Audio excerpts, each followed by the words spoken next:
안녕하세요 여러분. 다시 돌아오신 것을 환영합니다. 오늘은 원피스 1187화를 조금 다른 시선으로 계속 이야기해 보겠습니다. 겉으로만 보면 1187화는 평범한 전투 챕터처럼 보일 수 있습니다. 루피가 이모를 때리고 로키는 날아가고, 조로는 상대를 만나고, 상디는 자기 싸움을 시작하고, 군코는 얼음에서 풀려납니다. 하지만 조금 더 자세히 보면 이 챕터는 그렇게 단순하지 않습니다. 오히려 이모가 모든 말을 하나씩 움직이는 거대한 체스판처럼 느껴집니다. 이모는 단순히 강한 존재가 아닙니다. 진짜 무서운 점은 그가 전장 전체를 자기 도구처럼 사용한다는 것입니다. 그의 공격은 단순히 데미지를 주기 위한 것이 아닙니다. 누군가를 특정 위치로 날려보내고, 막혀있던 것을 깨뜨리고, 새로운 변수를 열어버리며 밀짚 모자 일당을 계속 수동적인 상황으로 몰아넣습니다. 그리고 바로 이것이 1187화에서 가장 소름 돋는 부분입니다. 챕터는 루피가 이모의 얼굴에 시원하게 한 방을 먹인 직후부터 이어집니다. 로키는 그 장면을 보고 거의 굳어버립니다. 이해가 안 되는 것도 아닙니다. 자신은 이모와 한참을 싸우고 몸에 구멍이 몇 개나 뚫리고 엘바프산 탱크처럼 버텼는데, 루피는 나타나자마자 이모를 땅에 처박아 버렸으니까요. 그런 장면을 보고 로키가 놀라지 않는다면 그게 더 이상합니다. 하지만 로키는 역시 로키입니다. 놀라긴 했지만 자존심은 끝까지 지킵니다. 그는 곧바로 목소리를 낮추고 대충 이런 식으로 말합니다. 저 녀석이 날아간 건 내가 그동안 약하게 만들어 놨기 때문이다. 듣고 있으면 살짝 웃기지만 정말 엘바프 왕자다운 말입니다. 몸에는 구멍이 뚫리고 피는 거의 차 끓일 만큼 빠졌을 것 같은데 자존심만큼은 흠집 하나 없습니다. 루피는 그런 공로 싸움에는 별 관심이 없습니다. 그는 로키가 심하게 다친 것을 보고 아주 루피답게 묻습니다. 야, 너 상처 심한데 좀 쉬는 게 어때? 하지만 로키는 마치 자기 몸에 난 구멍들이 목이 물린 자국이라도 되는 것처럼 대답합니다. 역시 거인족입니다. 그런데 이 정도면 평범한 거인족 기준도 넘어섰습니다. 로키는 엘바프의 왕자라기보다 감정과 자존심이 잔뜩 들어간 장갑차였습니다. 그 직후 이모가 반격을 시작합니다. 그는 루피와 로키를 향해 마키 오멘 폭탄 같은 것을 날립니다. 흥미로운 점은 이 폭탄들이 이전에 보였던 것들과 완전히 같지는 않다는 것입니다.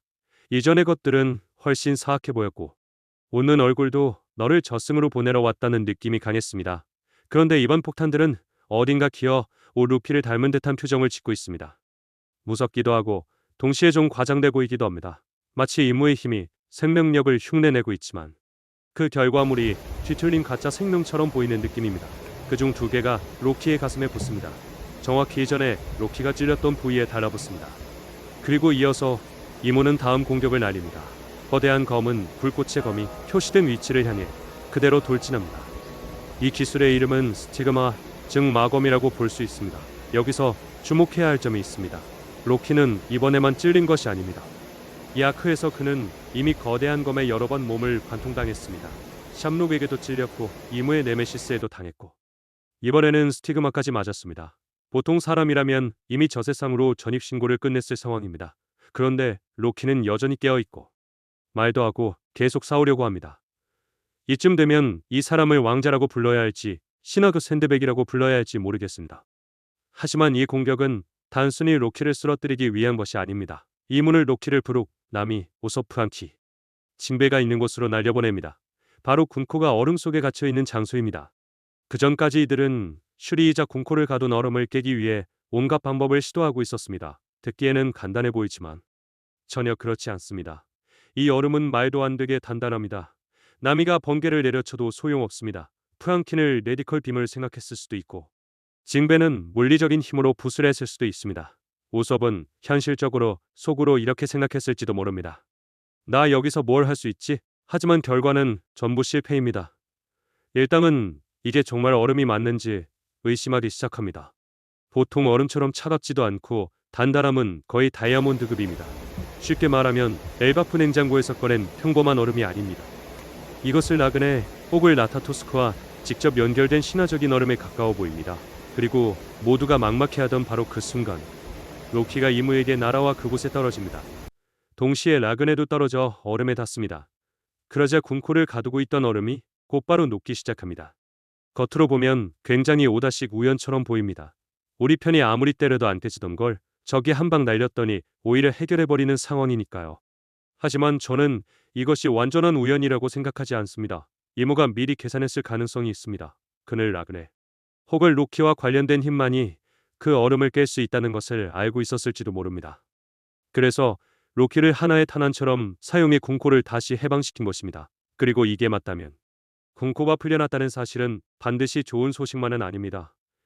그녀는 부르기 구하고 싶어하는 슈리일 수도 있지만 동시에 이모가 다시 체스판 위에 올리고 싶어하는 말일 수도 있습니다.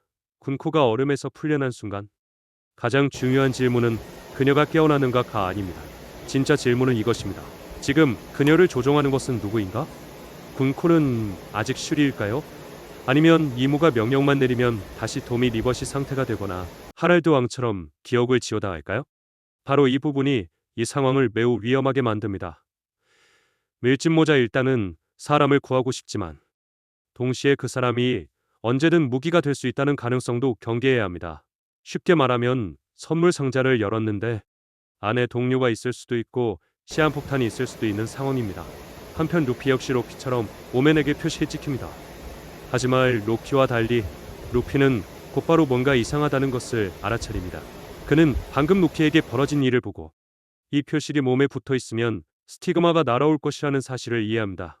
그래서 루피는 즉시 자신의 망토를 벗어 던집니다. 이 장면은 굉장히 좋습니다. 많은 사람들이 루피를 그냥 달려가서 때리는 캐릭터로 생각하지만 사실 그의 전투 본능은 엄청나게 날카롭습니다. 평소에는 남의 말을 반만 이해하고 밥 이야기는 두 배로 이해하는 남자처럼 보이지만 싸움에 들어가면 전투 두뇌가 아주 매끄럽게 돌아갑니다.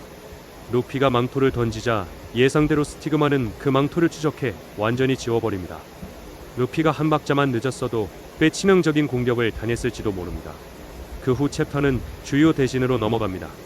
조로는 소모즈와 마주합니다. 두 사람의 대화는 꽤 날카롭습니다. 소모즈는 아주 태연하게 자신들은 아이 신명